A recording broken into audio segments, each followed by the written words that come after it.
Hahaha, apa kabar sahabat artikel view? Kali ini saya akan membacakan lanjutan alur cerita kisah CO muda berpura-pura culun. Tapi, sebelum mendengarkan kisah ceritanya, silahkan cari posisi yang nyaman dan jauhi keramaian. Dan jangan lupa pasang headsetnya. Dan inilah alur cerita kisah CO muda yang berpura-pura culun. Episode 209, Kisah seorang CEO muda yang berpura-pura culun. Tapi itu tidak ada hubungannya denganku, kata Kauri dengan lesu. Batuk-batuk. Ketika kamu kembali ke Kabupaten Sunda, aku membeli perusahaan, jadi kamu sekarang adalah ketua baru, kata Ariel. Semua orang, termasuk Inem, mengangkat kepala mereka dan menatap Ariel dengan mata terbelalak. Membeli perusahaan. Dia benar-benar membeli perusahaan. Lina melirik William tanpa sadar, ini adalah pengeluaran besar lainnya, dari mana Ariel berasal, dan bagaimana dia bisa begitu kaya. Setelah terkejut, Kauri berkata kepada Ariel, kamu tidak bercanda, kamu membeli perusahaan itu. Tapi besok Imam akan datang mengganggumu. Dan proyek di barat kota, perusahaan mungkin tidak akan bisa mendapatkannya. Saya kembali. Jadi Anda harus menemukan cara untuk membuat perusahaan melewati krisis, kata Ariel. Proyek LKK Teknik Sains menentukan apakah keluarga Wijaya dapat menjadi keluarga lini pertama di Bandung.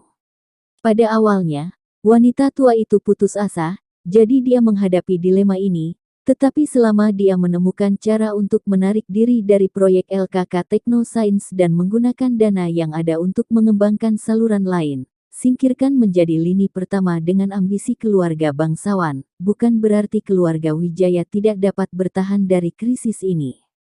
Kauri menarik napas dalam-dalam dan berkata, aku tidak akan mengecewakanmu. Melihat itu Kauri mendapatkan kembali semangatnya, dia seperti mempunyai kekuatannya lagi.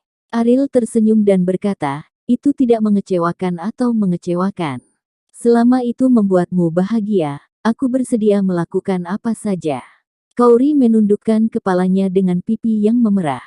Dia sangat tersentuh sehingga dia bahkan memikirkan sesuatu yang spesial, semacam rasa terima kasih, tetapi cara ini terlalu pemalu, dan itu bukan inisiatifnya, jadi dia cepat menyerah.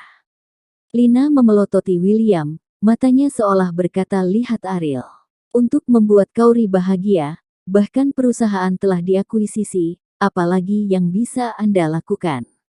William menundukkan kepalanya dengan sedih, bukan karena dia tidak mau, tetapi kekuatannya tidak mengizinkannya.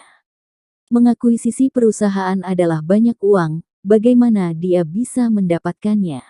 Setelah makan malam, keluarga itu menonton TV di ruang tamu. Inem menyelesaikan pekerjaannya dan kembali ke kamarnya.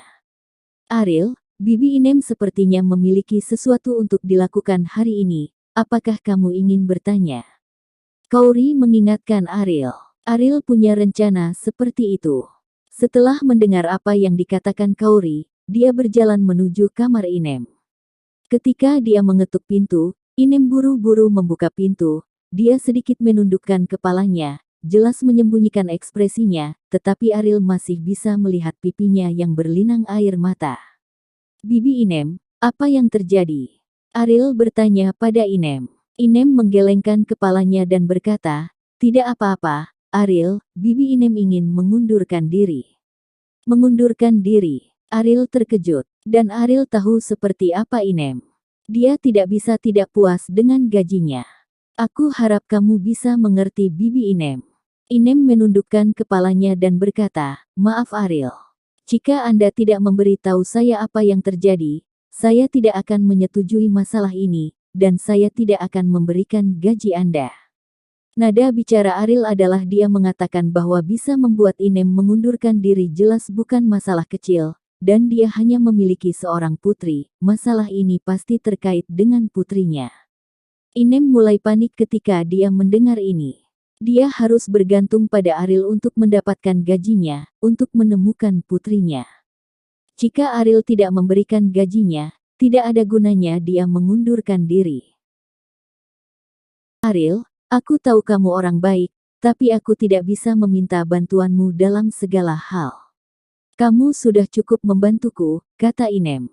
Ariel menghela nafas. Inem merasa berhutang budi. Dia bisa mengerti, tetapi Inem berhenti dari pekerjaannya. Bagaimana dia akan bertahan di masa depan?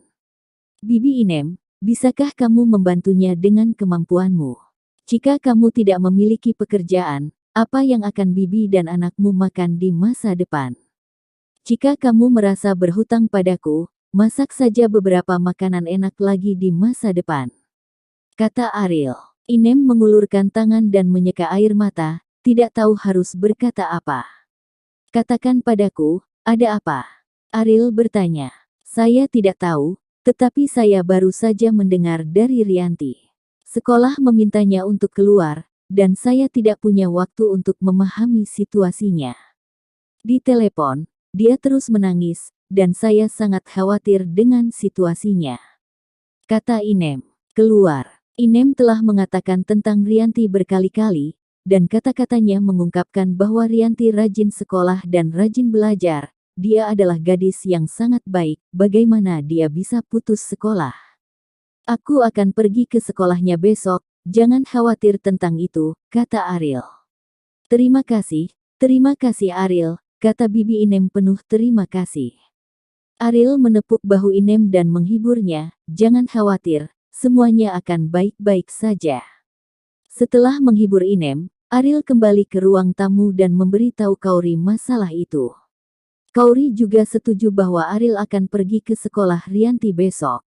Mari kita lihat apa yang terjadi pada Rianti.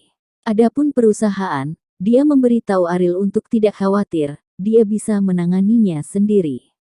Ariel percaya pada kemampuan pribadi Kaori, dan perusahaan telah memperolehnya. Jika kerabat keluarga Wijaya itu benar-benar tidak senang, tidak apa-apa untuk memecat mereka satu persatu, dan tidak ada yang perlu dikhawatirkan. Saat tidur, Kaori melepas benang merah di depan Ariel dengan alasan benang merah itu lembek. Ini adalah batas dari apa yang bisa dia lakukan. Jika Ariel masih tidak mengerti apa yang dia maksud, Kaori tidak akan berdaya. Tapi jelas, Ariel tidak mengerti arti sebenarnya dari Kaori, dan juga mengatakan bahwa dia akan membeli beberapa saluran yang bagus untuk pulang besok. Tapi itu membuat Kaori menjadi marah. Mengapa orang seperti itu punya istri? Apakah dia mati rasa? Tidakkah dia mengambil inisiatif untuk menerkamnya? Dia tidak dapat memahami pikiranku selama sisa hidupnya. Ada apa denganmu? Ariel bertanya dengan curiga ketika dia tiba-tiba melihat ekspresi Kaori yang tidak jelas. Kaori menarik napas dalam-dalam. Berkata, tidak apa-apa, Anda bisa membongkarnya perlahan, saya akan tidur dulu. Oke, istirahatlah ketika Anda lelah, ini masalah kecil saya akan datang.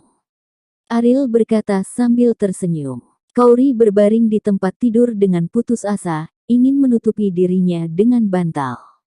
Keesokan paginya, Kaori mengenakan setelan formal, dan Ariel terpesona oleh garis-garis indahnya tubuh. Meskipun pakaian lain itu masih akan membuat Kaori bersinar, tetapi pakaian daster ini bahkan lebih menarik. Ariel curiga bahwa Kaori sengaja memakai seragam ini. Apakah itu terlihat bagus? Kaori bertanya pada Ariel. Ya, Ariel mengangguk tanpa ragu-ragu. Ini benar-benar anggun. Melihatnya saja membuat mulutnya kering. Kamu pantas menontonnya selama sisa hidupmu. Kaori berjalan keluar dari kamar dengan wajah dingin. Ariel tidak mengerti apa yang sedang terjadi, jadi dia marah tanpa alasan. Setelah berjalan keluar dari kamar, Kaori sudah mengemudi untuk bekerja sendiri, yang membuat Ariel terdiam. Ada apa? Membuat Kaori marah lagi. Lina di ruang tamu bertanya pada Ariel. Ariel mendapat untung dan berkata, saya tidak tahu apa yang terjadi, mungkin Bibi ada di sini. Petik 2. Lina tidak bisa tertawa atau menangis. Tapi dia tidak bisa menebak alasan spesifiknya. Itu normal bagi seorang wanita untuk memiliki begitu banyak hari dalam sebulan. Perusahaan keluarga Wijaya. Kerabat keluarga Wijaya tiba lebih awal, karena hari ini adalah hari libur, Hari untuk bertemu ketua baru dan biasanya pergi bekerja. Orang yang selalu suka terlambat datang lebih awal dari orang lain. Hari ini Andika masih duduk di kursi ketua tanpa malu-malu, dan kerabat lainnya memiliki beberapa pendapat ketika mereka melihatnya. Andika, posisi ini bukan lagi milikmu, kamu harus cepat bangun. Ya, dilihat oleh ketua baru. Bagaimana jika dia tidak bahagia? Bangunlah dan jangan ganggu kami. Bujukan kerabat sangat keras di telinga Andika. Kotoran di dinding jatuh tertiup angin, dan jatuh sangat cepat. Kamu serigala bermata putih, manfaat yang saya miliki di tangan saya sebelumnya. Apakah mereka semua dimakan oleh anjing? Kata Andika dengan gigi terkatup. Lihatlah status Anda saat ini dan anggap diri Anda sebagai ketua. Jika bukan karena Anda, perusahaan tidak akan seperti sekarang ini. Anda tidak tahu bagaimana cara bercermin. Andika, cepatlah. Berhenti menyakiti kami. Itu sudah hilang. Sekelompok kerabat tidak menunjukkan kasih sayang, bahkan Martin tidak berani berbicara mewakili Andika, karena penderitaan yang ditimbulkan sendiri oleh Andika yang menyebabkan situasi saat ini, dan itu adalah tidak layak mendapat simpati sama sekali. Pada saat ini, Imam datang ke ruang konferensi. Andika berdiri, berjalan ke Imam, dan berkata, "Saudara Imam, bukankah Anda mengatakan Anda tidak akan bekerja sama dengan keluarga Wijaya? Mengapa Anda masih datang? Kerugian akan ditanggung oleh perusahaan Anda, dari tentu saja saya akan datang, atau saya akan kehilangan uang saya."